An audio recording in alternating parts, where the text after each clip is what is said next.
To signature studios. నేను భారతి. ఇక వివరాల్లోకి వెళ్తే ఎన్నో దశాబ్దాల క్రికెట్ చరిత్రలో అత్యుత్తమైన క్రికెట్ ప్లేయర్లుగా బ్యాటర్లు, బౌలర్లు, ఫీల్డర్లు, వికెట్ కీపర్లుగా ఎంతో మంది వచ్చారు.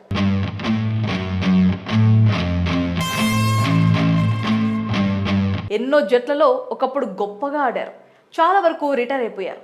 ఈ క్రమంలో ఇప్పుడు ఆడుతున్న క్రికెట్ కానీ ఆడే విధానం కానీ ఒకప్పటిలా లేదు.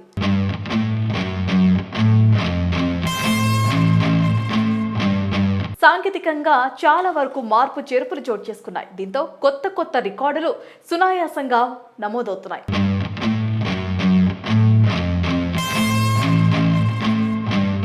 ఉదాహరణకు పోటీ క్రికెట్ చూసుకుంటే ఈ ఫార్మాట్లో ఇప్పుడు 250కి పైగా స్కోర్ ఈజీగా చేస్తే దాన్ని కూడా ప్రత్యర్థి జట్లు ఈజీగా చేయగలుగుతున్నాయి.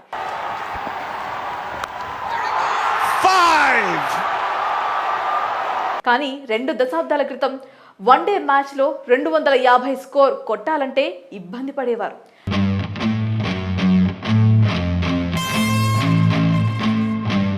అప్పటి ఆటగాళ్ళు ఆడే తీరు పోటాపోటీగా ఉండేది.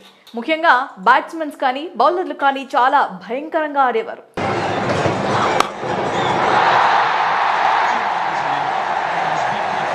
అయితే ఎదుటి టీం ఎంత భయంకరంగా ఉన్నా అన్ని టీంలు కలిసి ఒక టీంను చూసి భయపడేవారు. అది ఎవరో కాదు, కంగారు పెట్టించే ఆస్ట్రేలియన్ టీం.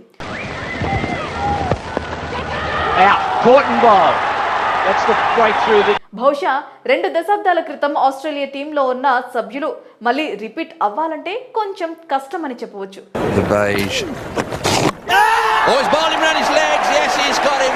ఒకరు కాదు, ఇద్దరు కాదు, దాదాపు దశాబ్దం పాటు ఆరవీర భయంకరమైన బ్యాట్స్మెన్లు, బౌలర్లు ఆస్ట్రేలియా టీంలో ఉండేవారు. Up it goes and it's got the distance. వారందరూ కలిసికట్టుగా ఎన్నో రికార్డులు, అద్భుతమైన వరుస విజయాలు చాలా నమోదు చేశారు. ఈ నేపథ్యంలో 1999 నుండి 2009 వరకు ఆస్ట్రేలియన్ టీంను one of the most dangerous and powerful team గా పరిగణించొచ్చు. That'll beat mid off. That's 4 more. That's rocketed away to the fence. ముఖ్యంగా కెప్టెన్స్ స్టీవ్ తో మొదలు పెట్టాలి. పవర్ఫుల్ లీడర్షిప్ గల కెప్టెన్సీకి అర్థాన్ని తీసుకొచ్చాడు. 1999లో రెండోసారి ఆస్ట్రేలియాకు వరల్డ్ కప్ అందించి టీంను బలంగా చేయడంలో స్టీఫా తీసుకున్న చొరవ అమోఘం.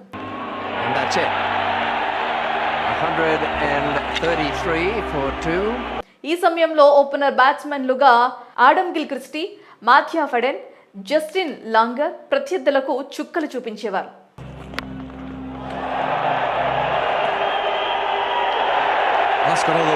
మిడిల్ ఆర్డర్లో Martyn, Ricky Ponting, Michael Clarke, Mike Hussey, Bevan లాంటి ఆటగాళ్లు క్లాసిక్ బ్యాటింగ్ తో ఆకట్టుకునేవారు.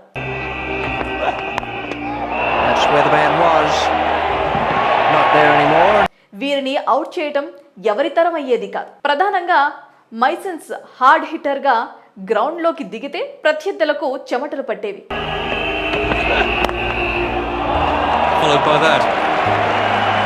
ఇలా దాదాపు 8 వికెట్లు పడేదాకా బ్యాట్మెన్స్, ఆల్రౌండర్లతో బ్యాటింగ్ ఆర్డర్ నిలిచిపోయేది. ఇక బౌలింగ్ విభాగం గురించి ఎంత చెప్పుకుంటే అంత తక్కువ.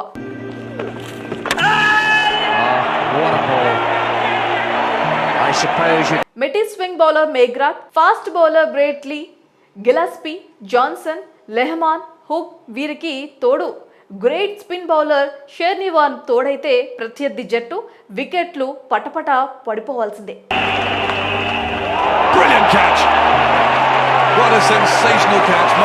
ప్రత్యర్థులందరికీ కూడా షెర్వాన్ ఒకటి చాలు.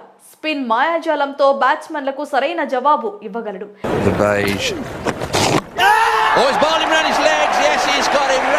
ఇలాంటి డేంజరస్ టీంతో ఆస్ట్రేలియా ఏకంగా 3 హ్యాట్రిక్ వన్డే కప్పులు 1999, 2003, 2007లో సాధించింది. 179 balls to spare for the Australians. ఇందులో ముఖ్యంగా స్టీఫా నుండి రికీ పాంటింగ్ కెప్టెన్ గా పగ్గాలు చేపట్టాక ఆ ఆస్ట్రేలియా టీంకు తిరుగు లేకుండా పోయింది.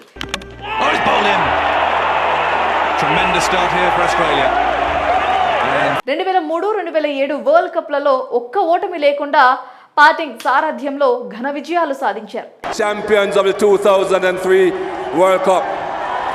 Their second ఇక ఆ తర్వాత లెజెండ్స్ అందరూ ఒక్కొక్కరిగా రిటైర్మెంట్ ప్రకటించాక ఆస్ట్రేలియన్ టీంలో పాత నీరు పోయి కొత్త నీరు వచ్చినా మళ్ళీ 2015 మైకల్ క్లర్క్, 2023లో కమిన్స్ సారథ్యంలో వరల్డ్ కప్ తెచ్చుకున్నా అంత మజా లేదు.